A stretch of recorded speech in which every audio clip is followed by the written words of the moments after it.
Imagine for a second sleeping completely alone in your bedroom for 8 uninterrupted years. Wow. Right. And the whole time, you're just listening to the muffled, ceaseless clicking of a keyboard from the floor below you. That is just so bleak. It gets worse, honestly.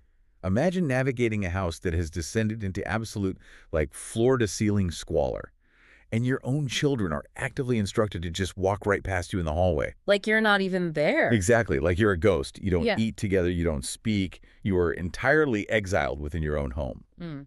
But every morning, you wake up, go to work, and pay the mortgage on the very structure you're haunting. It is a staggering image. I mean, what makes it so unnerving is that this isn't, a pitch for a horror film. No. It's the lived reality of the individual we're studying today. So, welcome to another deep dive. Today, we are looking at a genuinely unique piece of source material. Yeah, very unique. It's a deeply personal, completely anonymous, first-hand account, simply titled My Story.txt. And reading this document, to me anyway, was like watching a beautiful, sunlit, romantic drama slowly mutate into a claustrophobic psychological thriller. Oh, absolutely. And then suddenly shift into a paranormal mystery right at the third act. It's wild. It really takes a hard left turn. It does. And our mission today isn't just to gawk at the extremes of one man's 30-year journey.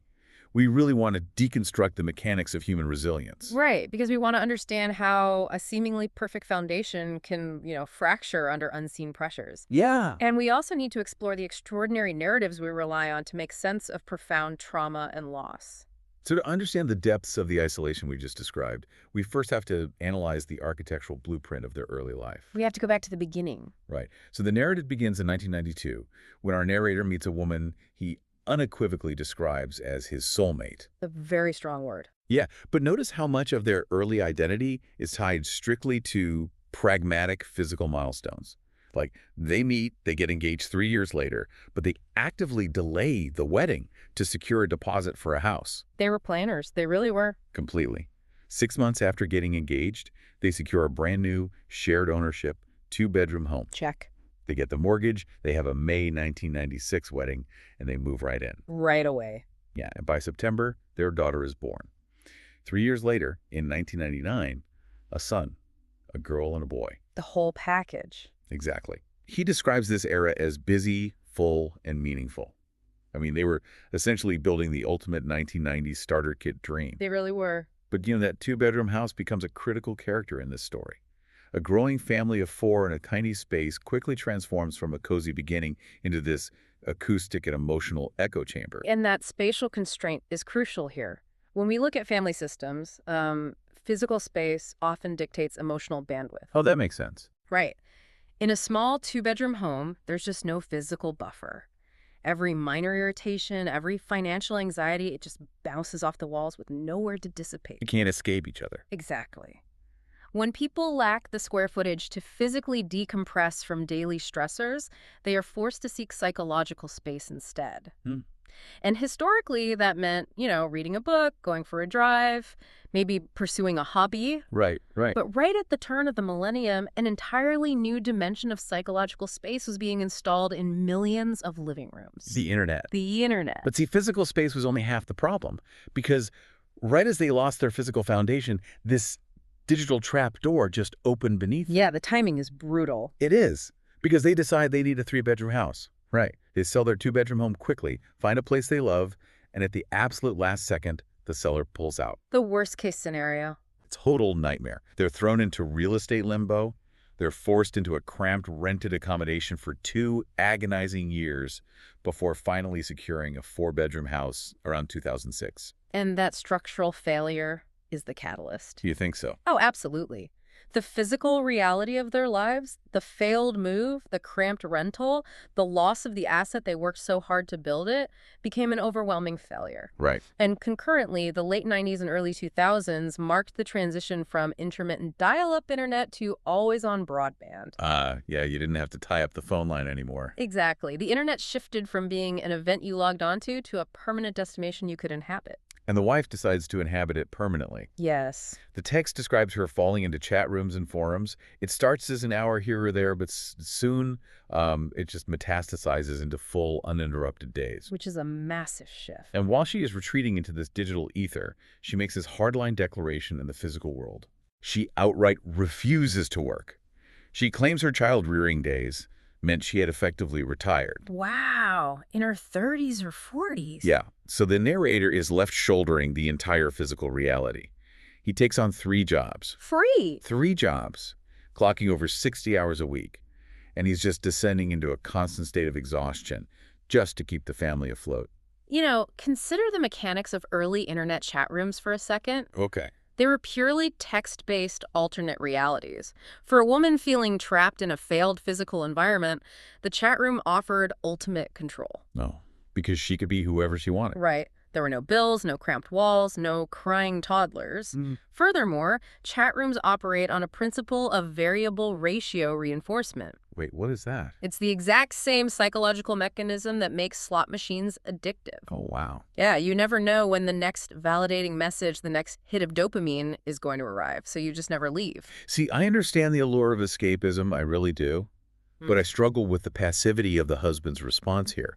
I mean, I know we often talk about the boiling frog, how you don't notice the temperature rising until it's too late. Yeah. But going from casual internet use to a 10 to 16 hour a day obsession while your partner works 3 jobs. Yeah, it's extreme. It's not a slow boil, it's a localized explosion.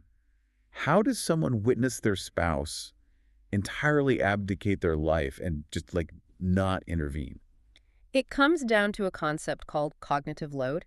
When an individual is working 60-plus hours a week across 3 jobs just to stave off homelessness, their executive functioning is redlining. They're just trying to survive. Exactly. Addressing a spouse's severe addiction requires a massive reserve of emotional and confrontational energy. Which he didn't have. He simply didn't have it. Instead, he fell into what we call learned helplessness. Learned helplessness. Yes. When every attempt to improve your situation, like, say, buying that 3-bedroom house, fails unexpectedly, the brain starts to believe that action is futile. Oh, that is so sad. It is. He internalized the belief that enduring the pain was actually safer than fighting it.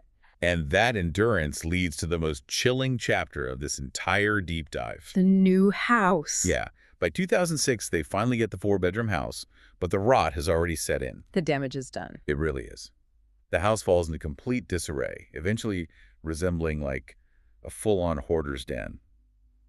But the architectural divide of this new, much larger house facilitates a horrifying new dynamic. The 8-year exile. Yes. The wife stops going upstairs entirely. She sets up a permanent existence on the downstairs sofa for 8 years, and he sleeps alone upstairs. The physical layout of the 4-bedroom house essentially allowed her to formalize her psychological withdrawal. Right, she didn't have to share space anymore. Exactly. The staircase became a hard border.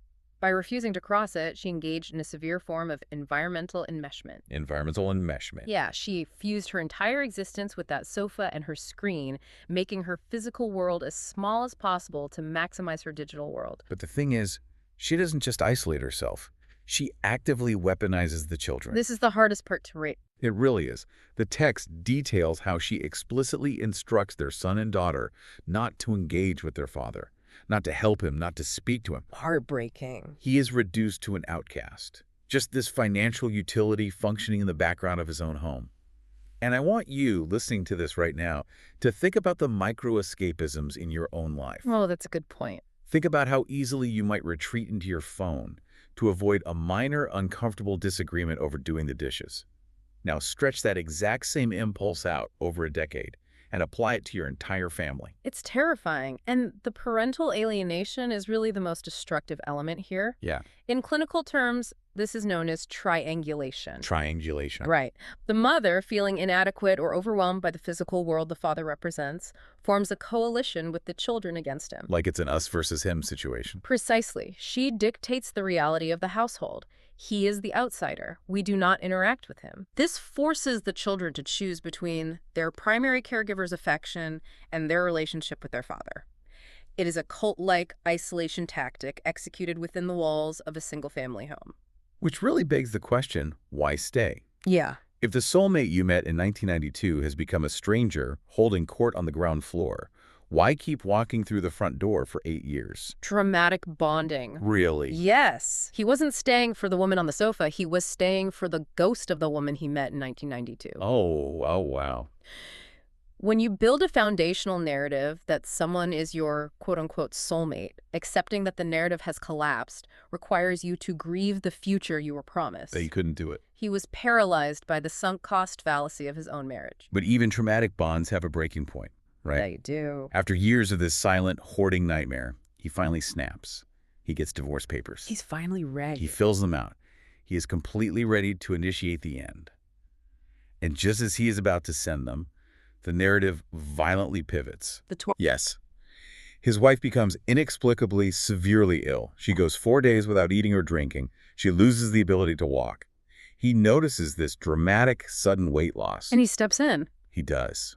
He overrides her protests and calls an ambulance. And the diagnosis is immediate and devastating: terminal stomach cancer.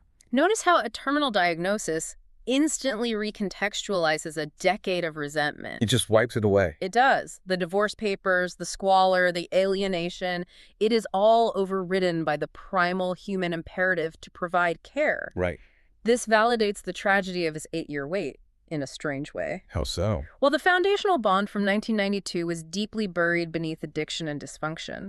But the moment a life-or-death crisis emerged, he instinctively reverted to his role as her protector. He steps right back into the fire. Yeah. She gets a stent fitted. She comes home with support. But the tragedy is compounded by an ultimate, baffling betrayal. This part is just... It's insane. Shortly after she returns home to his care, she secretly packs up and moves out with the children. just leaves. She just vanishes. He has absolutely no idea where they are living. And yet, despite being abandoned while trying to nurse the woman who alienated him, he throws the divorce papers away. Because executing a divorce is a future-oriented action. Oh, I see. You divorce someone to build a new life. Once she received a terminal diagnosis, the future basically ceased to exist. That makes total sense. Divorcing a dying woman wouldn't bring him closure. It would only layer guilt over his trauma. Well, the end comes quietly, but brutally. He returns home from work on a Sunday afternoon to a message that his wife has passed away. Which you'd think would be the end of it. You would think the passing of the architect of all this misery would bring a bizarre sense of relief. But the hits just keep coming. Yeah, they do. Out of a sense of duty, he agrees to pay for her funeral. Later, when he obtains a copy of the death certificate and her estate details, he makes a sickening discovery. The money. Yes. There were substantial funds in her account specifically allocated to cover funeral costs. Her family knew this money existed. And they didn't say anything. No. They let him pay out of his own pocket anyway. This is a textbook example of the tribal psychology of grief. Really? Tribal psychology? Yes. In highly dysfunctional family systems, when the central figure, the mother, in this case, dies, the surviving members instinctively close ranks. To protect themselves. Exactly. To process their grief without confronting the mother's severe addiction and the squalor she created, the family needs a scapegoat. Oh, they need someone to blame. They need an identified patient to carry the sins of the dysfunction. So by stealing from him, they are cementing a narrative. Precisely. By financially penalizing him, the in-laws and the children are unconsciously enforcing the idea that he is the outsider, that he owes a debt. Wow. If he is the bad guy, then the mother remains a victim, and the family doesn't have to reckon with the toxicity they all participated in. That is so messed up. It is a deeply unfair but psychologically protective maneuver for the family, and it explains why the source document notes that even today, with the children in their 20s, they maintain their distance from him. The alienation worked. It worked perfectly. So he is left to physically and emotionally clean out the hoarder's house all by himself. And he does. The text provides a hard-won epilogue. Thankfully. Yeah, he finds normality, he eventually meets someone new, he remarries, and he finds genuine happiness. He chooses to just live with the enduring pain of his estranged children. It's an incredible story of survival. It is a story of profound survival. But, and here's the twist, this is where the document takes a hard left turn into the unexplained. I was waiting for this. There is an unseen shadow lurking over this entire timeline. The paranormal investigation. Yes. Before he sells this house of horrors, he needs to understand what happened inside it. He knows a very specific, chilling behavioral detail. About his wife. Yeah. Whenever he and his wife actually left the property together over the years, she was a completely different person. The darkness lifted. She was normal. which is a huge detail. Huge. He also admits that for years he had seen unseen figures and shadows moving in the periphery of the house, but he kept it to himself. As you do when you're already overwhelmed. Right. So with the house finally empty of the hoarding, but alive with unexplained knocks and bangs, he brings a spirit talker into the empty property. This completely upends the genre of the narrative. We transition from a clinical study of addiction and family dysfunction into a literal ghost story. And the dialogue he records from this session is just spine-tingling. It gave me chills reading it. The spirit talker stands in the empty house and asks a single question. Just, where are you? And the response. The response that comes back is immediate. I'm behind you. Oh my God. Then the voice says, upstairs. The narrator, his heart pounding, follows the voice, walking across the very landing where he had slept alone for 8 years. The border. Exactly. The voice directs them again. Attic. He feels a freezing wave of air hit him. He opens the attic door, climbs up into the dark, and the final word comes through. Hanged. Hanged. The implication being that an entity, someone who had taken their own life in that attic long before they moved in, was the true architect of the misery. That is exactly his conclusion. He writes that he fundamentally believes this angry spirit was the root cause of his wife's profound darkness. Her extreme mood swings, the complete hijacking of her personality. But we have to look deeper at that. We do. As observers of human behavior, I have to push back on this conclusion. Is this a literal supernatural encounter, or are we witnessing the ultimate psychological coping mechanism? That is the big question. Right. Think about the impossible weight of his reality. Did he need this house to be haunted? That is the pivotal point of this entire deep dive. And clinically speaking, the functional reality of the ghost is completely irrelevant. Irrelevant, right. What matters is what the ghost accomplishes for him. The human brain cannot sustain prolonged cognitive dissonance. Right, holding two opposing ideas at once. Exactly. For over a decade, this man wrestled with two mutually exclusive truths. Truth one, I married a wonderful woman who is my soulmate. Okay. Truth two, my wife systematically destroyed our family and turned my children against me. Reconciling those two realities will break a person's psyche. You can't. You can't. But a demonic entity solves the equation. Instantly. Blaming an angry spirit acts as a psychological bridge. If a ghost manipulated her, then his wife isn't the villain. She is a victim of a haunting. Oh, wow. It allows him to preserve the sanctity of that 1992 blueprint we talked about. It gives him permission to finally forgive her. That is powerful. And most importantly, by localizing the evil to the physical structure of the house, specifically the attic, he makes the trauma tangible. Because you can't put addiction in a box and walk away from it. No, you can't. But you can sell a haunted house.